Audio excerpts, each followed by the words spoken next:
ময়মনসিংহের ভালুকা উপজেলার ৬ নং ভালুকা সদর ইউনিয়নের মেলিদা গ্রামের নামাপাড়ায় একটি প্রতিবন্ধী পরিবারের বাড়ির পাশে নিয়মিত মাদক সেবনের অভিযোগ উঠেছে।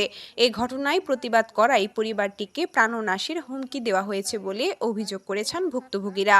প্রতিবন্ধী কালা মিয়ার স্ত্রী হাসিনা বেগম জানান, একই এলাকার রফিকুল ইসলামের ছেলে শাকিল আহমেদ ও নজরুল ইসলামের ছেলে মাজাহারুল ইসলাম তার বাড়ির পাশে নিয়মিত মাদক সেবন করে আসছেন। বিষয়টি নিয়ে প্রতিবাদ করলে তাকে ও তার পরিবারের সদস্যদের বিভিন্নভাবে ভয়ভীতি প্রদর্শন এবং প্রাণনাশের হুমকি দেওয়া হয় বলে তিনি অভিযোগ করেন। এ ঘটনায় চরম নিরাপত্তাহীনতায় ভুগছেন বলে জানিয়ে হাসিনা বেগম প্রশাসনের জরুরি হস্তক্ষেপ ও দোষীদের বিরুদ্ধে আইনগত ব্যবস্থা গ্রহণের দাবি জানান। স্থানীয়দের মতে, এলাকায় মাদক সেবন ও সংশ্লিষ্ট কার্যক্রম বন্ধে দ্রুত প্রশাসনিক পদক্ষেপ গ্রহণ করা প্রয়োজন। আমার বাড়ির পাশে ওরা ঘরের পিছনে মদ গাঁজা তৈরি করে ওরা খা, আমি নিষেধ করার জন্য ওরা আমার বাড়িতে উঠে আমার ঘরে মারপিট করে। এই 3বার এই ঘটনা তারা ঘটাইছে। তখন আমি রাস্তায় বাড়িছি সন্ধ্যা 7টা, তারা আমার রাস্তায় ফেলায়া মারপিট করেছে।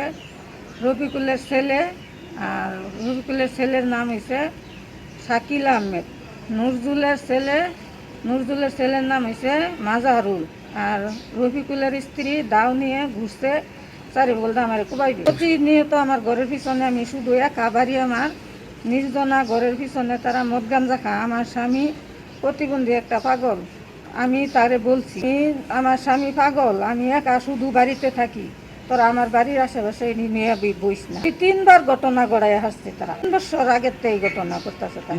30 তারিখে থানার মধ্যে আমি অভিযোগ দিচ্ছি। থানার মধ্যে অভিযোগ দিলে দারোগা যাইলে 1 সপ্তাহ আগে আমার রাস্তায় ফেলায় 7টার দিকটা মারছে। পরে আমি অভিযোগ দিলে দারোগা গেলে তারা চেয়ারম্যানের আনিছে। আমি কোনো ফয়সালা পাইতেছি না। এখন কি আপনি সুস্থ বিচার চাচ্ছেন? হ্যাঁ, আমি এখন সুস্থ বিচার চাচ্ছি। আপনি কি এলাকার যারা গণ্যমান্য তাদেরকে জানাইছেন না? হ্যাঁ, জানাইছি। এলাকার গণ্যমান্য ব্যক্তি করে জানাইছি। ওনারা বলছে, কাদির মিয়ারে জানাইছি। কাদিরে বলছে যে আমি কি করাম, আমার করার কিছু নাই। ওরা মদ গাঞ্জা খায়, এটা তুমি দেখো কেন? তুমি তোমার ঘরে শুয়ে থাকবা। যে আমি বলছি যে কাকা আমার ঘরের পিছনে যখন খা, আমার এটা দেখতেই হবে। তার অন্যদিকে সরো, তোকে অন্যদিকে সরবো কেন? তোমার কি অসুবিধা? আমার আরো হুমকি দেয়, কাদির মেয়ে আমার আরো হুমকি দেয়। আচ্ছা, এই ব্যাপারে কি আপনি থানায় কোনো অভিযোগ করছেন? হ্যাঁ, থানায় অভিযোগ দিছি। 30 তারিখে থানায় অভিযোগ দিছি। এখন আমি এটা সুস্থ বিচার চাই। আমি শুধু একা বাইর থাকি।